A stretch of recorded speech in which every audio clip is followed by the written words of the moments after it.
29 diena ir mes vykstame į kitą kelionę. Kelionės tikslas gana paprastas. Šį kartą ketiname aplankyti Sodeliškių buities muziejų. Muziejus yra dalis Sodeliškių dvaro sodybos komplekso.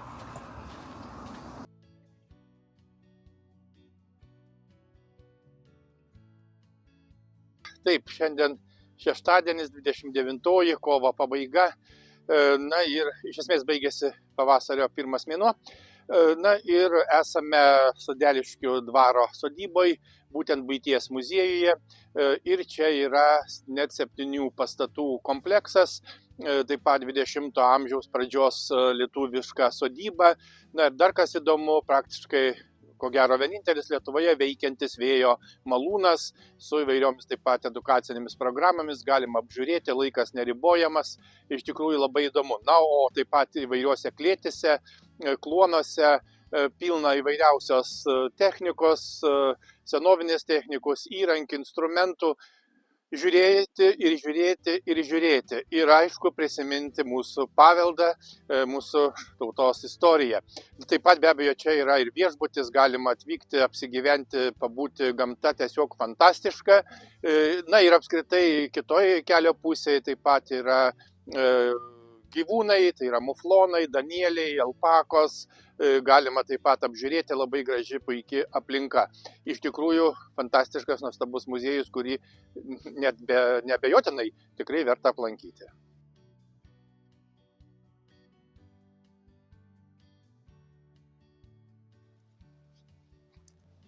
Pirmiausia, einame apžiūrėti gyvūnų.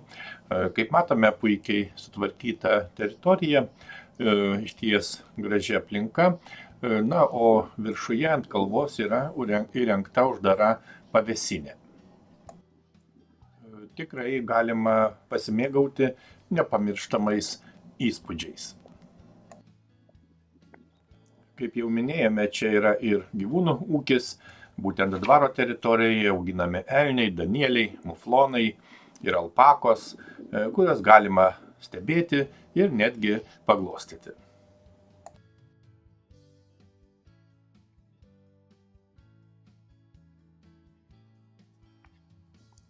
Kaip matome, kiek tolėliau yra nedideli tvenkiniai, taip pat per juos yra tiltelis, plaukioja gulbės, na, išties tikrai puikia aplinka.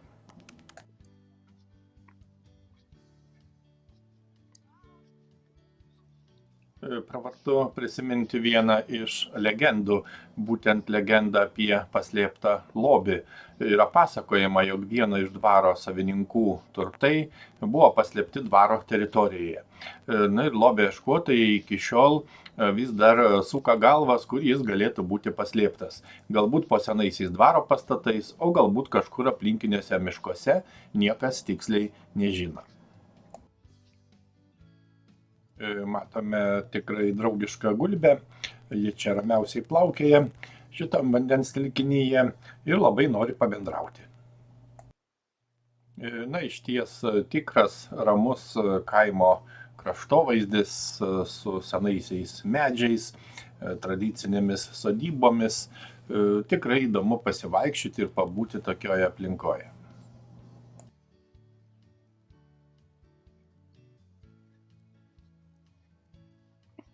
Kaip jau minėjome, matome ir įvairių gyvūnų, kurie čia yra aptvaruose. Na, tačiau juos irgi įdomu apžiūrėti, įdomu stebėti.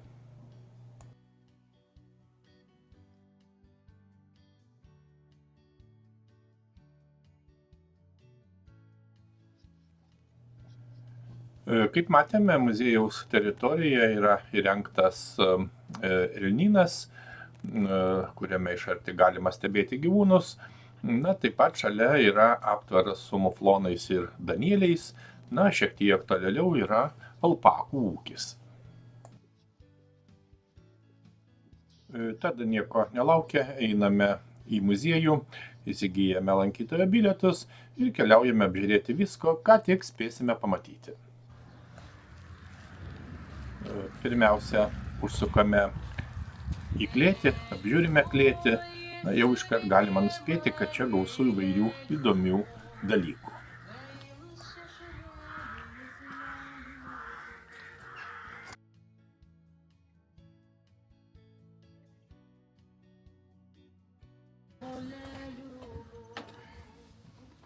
Reikia pasakyti, kad klėtis tai yra tradicinis lietuvių valstiečių ūkinis trobesys ar tokio pastato dalis, paprastai grūdams, drabužiams laikyti, įvairiems įrankiams, na ir žinoma miegoti. Klėtis būdavo statoma be pamatų arba ant kampuose padėtų akmenų, ąžuolinių trinkų.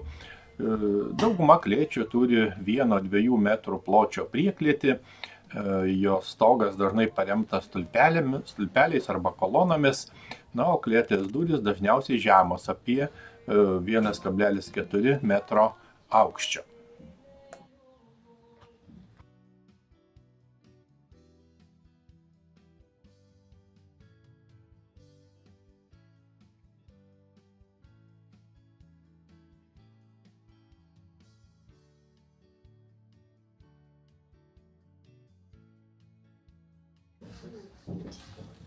Taip pat galima pasakyti, kad klėties durys dažniausiai buvo puošiamos įvairiomis saulutėmis, roželėmis, eglutėmis, spiralėmis.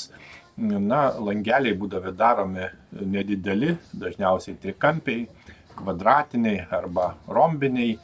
Ir klėtis būdavo vienaaukštės arba dviaukštės. Ir kaip matome, ši klėtis yra 2 aukštų ir čia tikrai gausu įvairiausių buityje naudotų daiktų, įrankių, ir pačių įvairiausių instrumentų.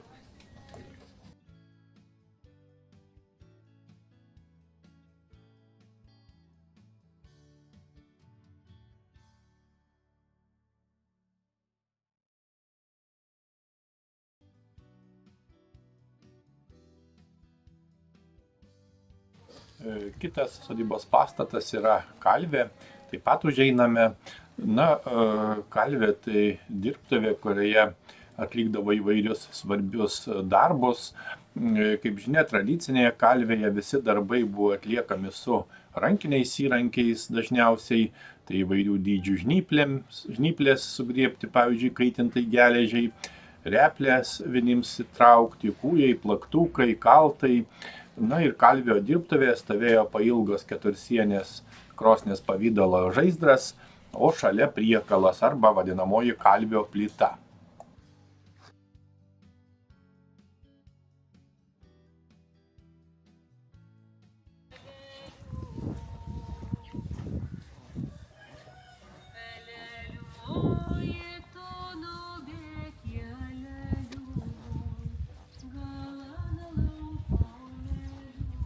Tikrai itin įdomu, kieme visur skamba tradicinės lietuvių dainos, išties puikus jausmas. Einame apžiūrėti kito sodybos pastato, būtent klojimo, arba kitaip kartais vadinama daržinė.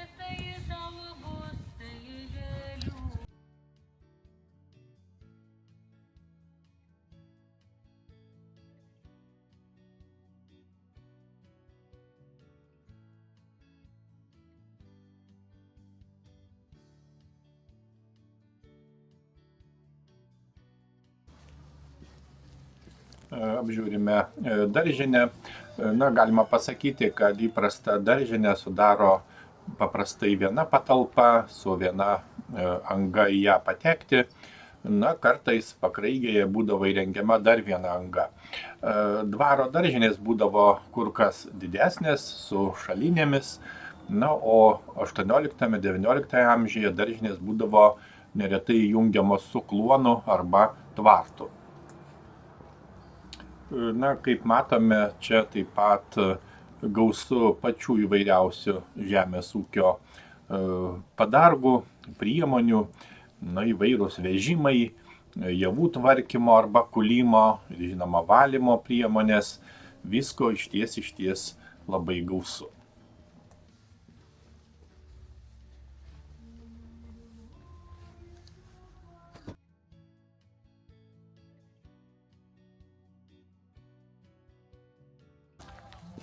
Einame toliau ir, žinoma, norime apžiūrėti gyvenamąjį namą. Tai išties įdomus ir svarbiausias sodybos pastatas. Kaip matome, tai yra 2 galų gyvenamasis namas. Na ir tai yra tradicinis aukštaitiškas namas su autentiškais baldais, indais, na ir žinoma visais kitais buities daiktais. Na, reikia pasakyti, kad tikrai akivaizdus regioninis skirtumas. Būtent šis muziejus skiriasi nuo kitų Lietuvos buities muziejų, būtent dėl Biržų krašto kultūrinių tradicijų. Na, pirmiausia, liaudies menas, dainos, architektūra ir panašiai.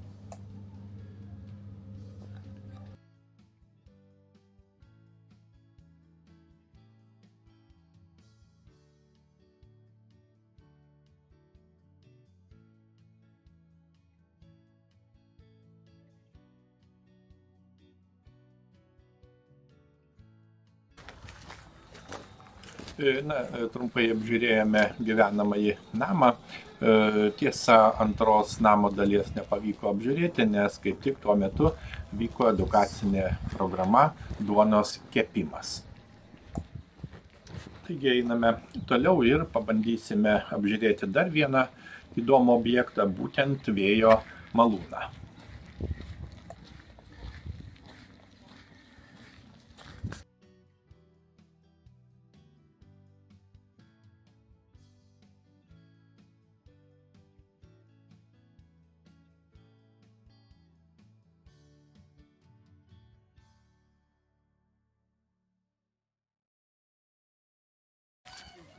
Na, tai yra tikras senovinis ir veikiantis malūnas. Jis buvo pastatytas 1924 metais. Tai vienas iš tradicinių Lietuvos medinių malūnų, kuris yra Sodeliškių buities muziejaus dalis. Na ir šis malūnas yra žinoma vertingas tiek architektūriniu, tiek technologiniu požiūriu.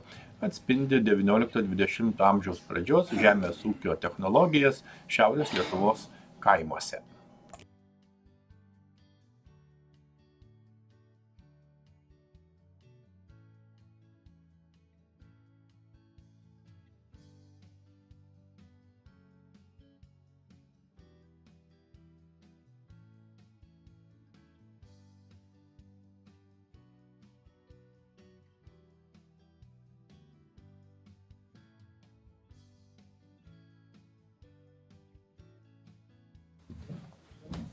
Kaip jau minėjome, malūnas pastatytas 20 amžiaus pradžioje ir perkeltas į muziejų kaip eksponatas. Paprastai tokie malūnai buvo paplitę visoje Lietuvoje, na, o Biržų krašte juos statydavo vietiniai amatų meistrai. Sodeliškių vėjo malūnas, žinoma, yra unikalus ir vienintelis Lietuvoje veikiantis senovinis vėjo malūnas. Jis buvo perkeltas į Sodeliškių dvaro sodybą iš Daržų kaimo Vabalninko apylinkėse ir 2014 metais atnaujintas ir pradėtas eksploatuoti.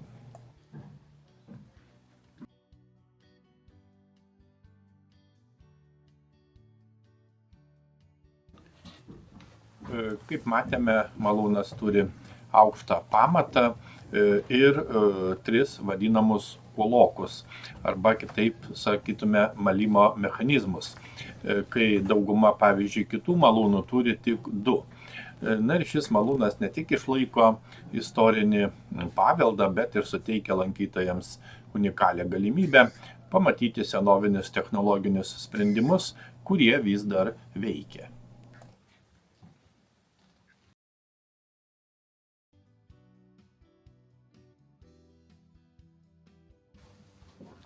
Na, malūne yra eksponuojama senovinė technika ir įvairi įranga skirta grūdų apdorojimui.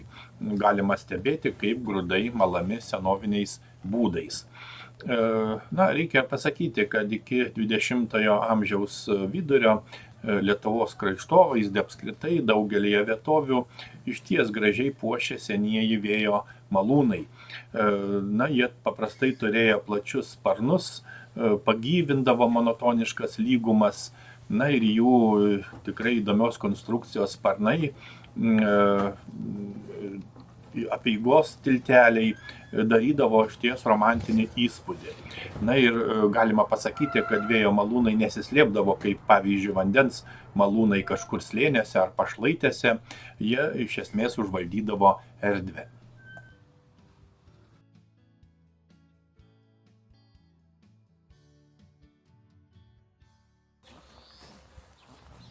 Kaip jau sakėme, Sodeliškių dvaro sodyboje taip pat vyksta įvairios edukacinės programos, kuriuose lankytojai gali dalyvauti ir mokytis apie tradicinę kaimo buitį bei įvairią techniką. Ir viena iš programų yra Grūdo kelias programa, kur lankytojai gali kepti naminę duoną ir susipažinti su tradiciniais maisto gaminimo būdais. Dvaro teritorijoje taip pat yra teniso kortai, vaikų žaidimų aikštelė, galima išsinuomoti dviračius, arba leistis į žygius gamtoje.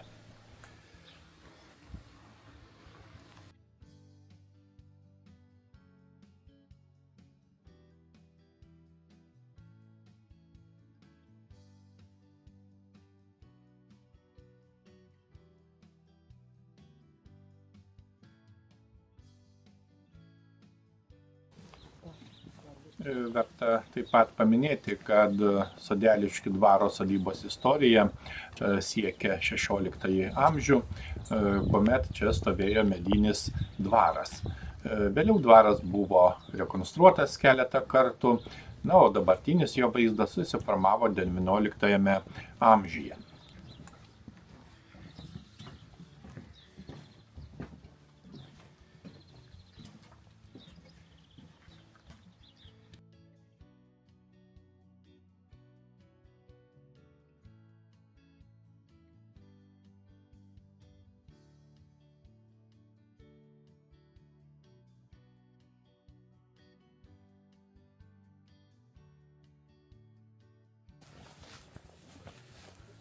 Pastaruoju metu dvaro sodyboje reguliariai rengiami įvairūs renginiai, įvairūs koncertai, kaip jau minėjome, edukacinės programos bei maisto degustacijos. O dvaro apylinkėse gausu ir kitų lankytinų vietų, kaip žinome, Biržų pilis, taip pat Biržų giria, Luonos upė, ir daug kitų objektų. Be to, Sodeliškių dvaro sodyba yra patogioje vietoje, netoli Biržų miesto, tik apie 16 km nuo Biržų, ir žinoma kitų populiarių turistinių objektų.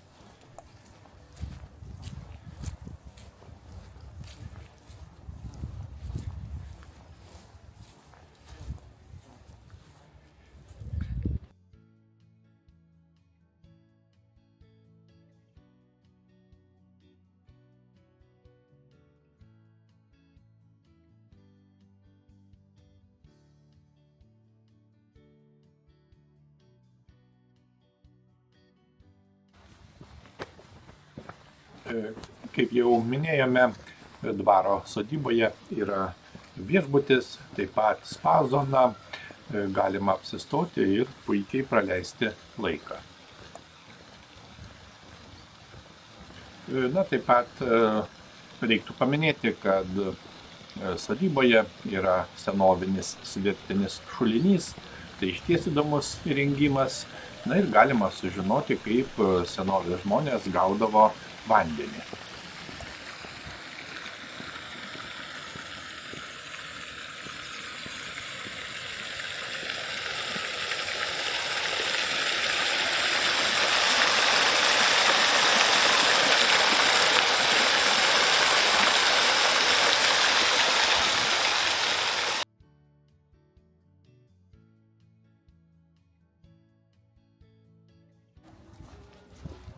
Užeiname į dar vieną įdomų ir svarbų sodybos pastatą, tai tvartas su naminiais gyvūnais. Galima susipažinti su kai kuriais gyvūnais augintais senovės lietuvių kaime.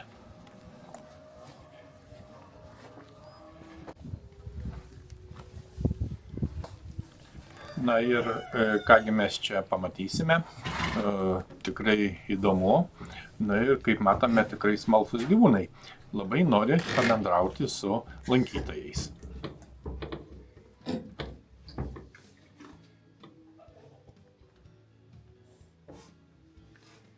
Tikrai labai susidomėję, na ir turbūt galvoja, kągi mes čia veikiame.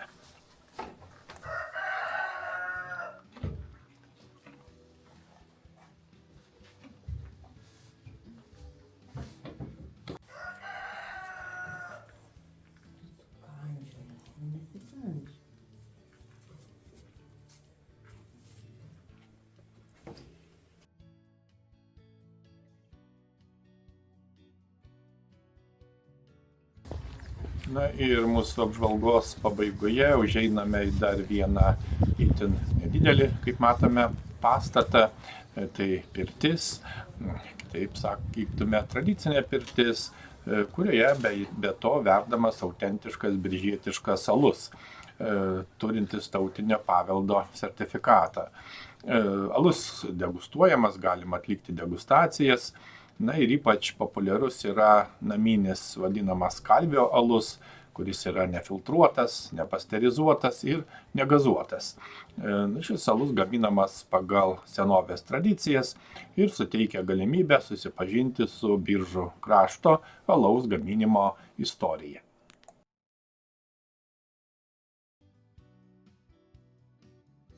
Na štai apžiūrėjome muziejų, tai neabejotinai gyvas Lietuvos kaimo paveldo kampelis, kuris leidžia pajusti autentišką XIX–XX amžiaus pradžios atmosferą. Keliauti ir pažinti vietas, tokias kaip Sodeliškių buities muziejus, yra daugiau nei paprasta kelionė. Tai galimybė pajusti Lietuvos šaknis, istoriją ir autentišką kaimo dvasią.